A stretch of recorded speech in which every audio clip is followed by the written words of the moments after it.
అనగనగా పార్వతీపురం అనే గ్రామంలో అనంతరావు తన కుటుంబంతో నివసిస్తూ ఉండేవాడు.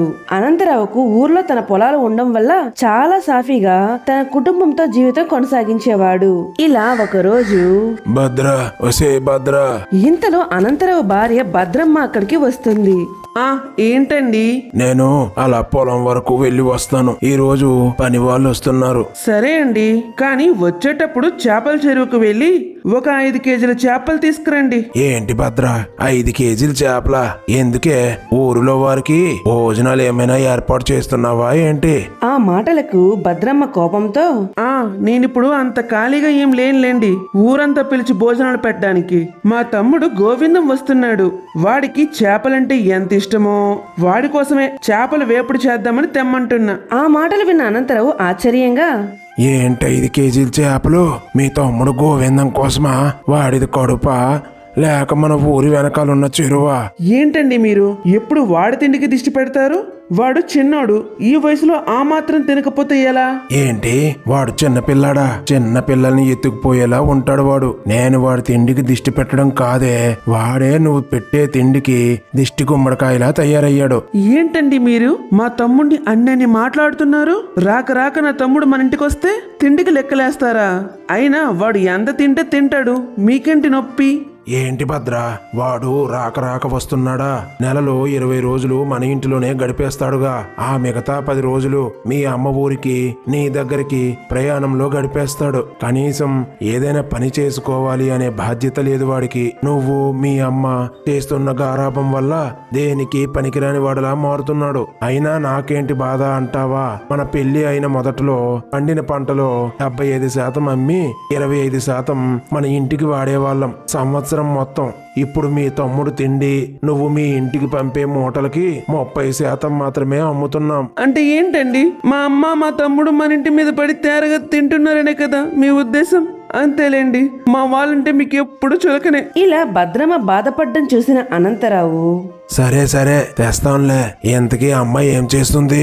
ఇంకేం చేస్తుంది? తమరు గారాల పట్టి కదా, పుస్తకాలు ముందేసుకుని కూర్చుంటుంది. కాసేపు అయితే స్కూల్ అంటూ అడావిడి చేస్తూ ఇల్లంతా పీకి పందిరేస్తుంది. ఎప్పుడు చదువు చదువు అంటుంది కానీ ఇంట్లో ఒక్క పనికి కూడా నాకు సహాయం చేయదు. మా గాయత్రి చదువులు తల్లే, దానికి పనులు చేయాల్సిన అవసరం ఏంటి? ఇలానే గారాబం చెయ్యండి. మీరు ఎంత గారాబం చేసినా ఆడపిల్ల ఎప్పుడు మన పిల్ల కాదు. ఇంతలో గాయత్రి అక్కడికి వస్తుంది. నాన్న, రా అమ్మా గాయత్రి, ఏం చేస్తున్నావమ్మా ఇంతవరకు?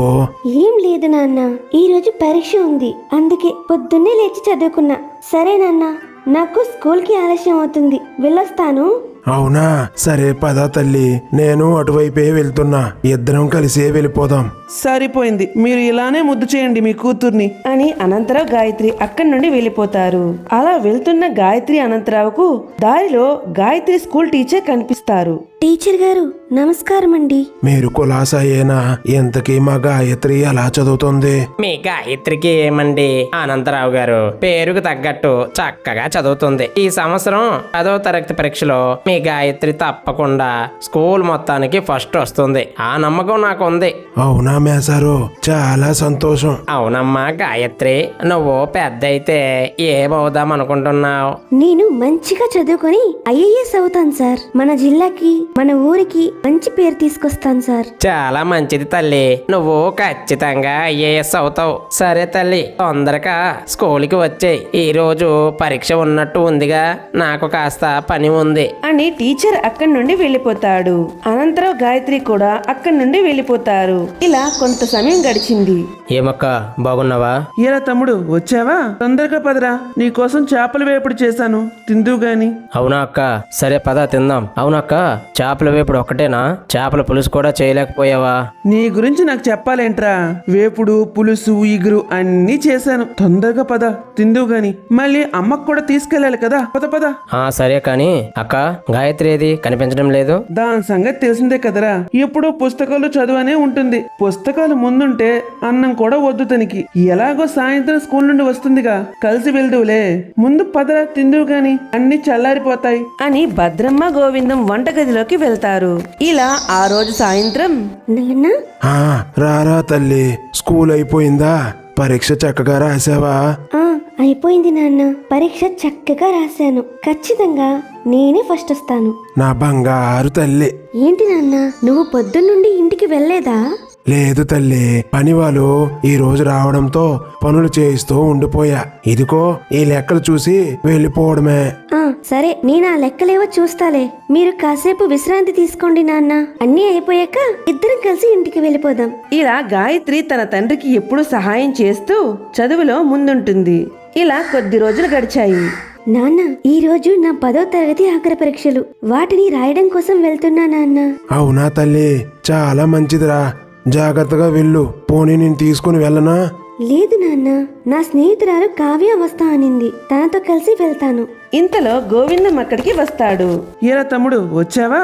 హా అక్క, అవును గాయత్రి, ఎక్కడికి ఇంత పొద్దున్నే?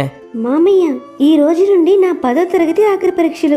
అందుకే తొందరగా వెళ్తున్నా. అవునా? అయినా ఇప్పుడు చదివి ఏం చేస్తావు? ఎప్పుడు చదువు పరీక్షలు తప్ప ఏమీ ఉండదా? అయినా ఆడపిల్లవి, ఎంత చదివి ఏం చేస్తావు చెప్పు? ఇంటిలో ఉండి పనులన్నీ నేర్చుకోవచ్చు కదా. ఏరా గోవిందం, తను చదువుతుంటే నీకొచ్చే బాధేంట్రా? అయినా నువ్వు చదివిన చదువు మధ్యలోనే ఆపేశావు. తనని కూడా చదవనివ్వవా? దానికి భద్రమ్మ, ఏంటండి, మా తమ్ముడు చూస్తే చాలు ఎప్పుడు తిడుతూనే ఉంటారు. అయినా కాబోయే మొగుడు అడిగితే తప్పేంటి?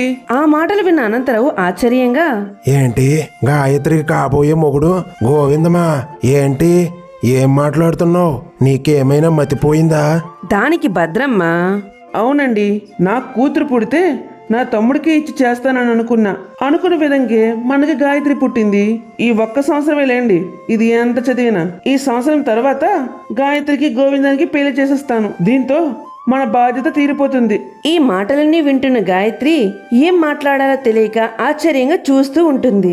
ఇలాంటి మరిన్ని వీడియోల కోసం మా ఛానల్ ని లైక్ చేసి సబ్స్క్రైబ్ చేసుకోండి. పక్కనే ఉన్న గంట సింబల్ని ఆన్లో పెట్టుకోండి. అప్పుడే మేము చేసిన వీడియోస్ అన్ని మీకు నోటిఫికేషన్ ద్వారా వస్తాయి.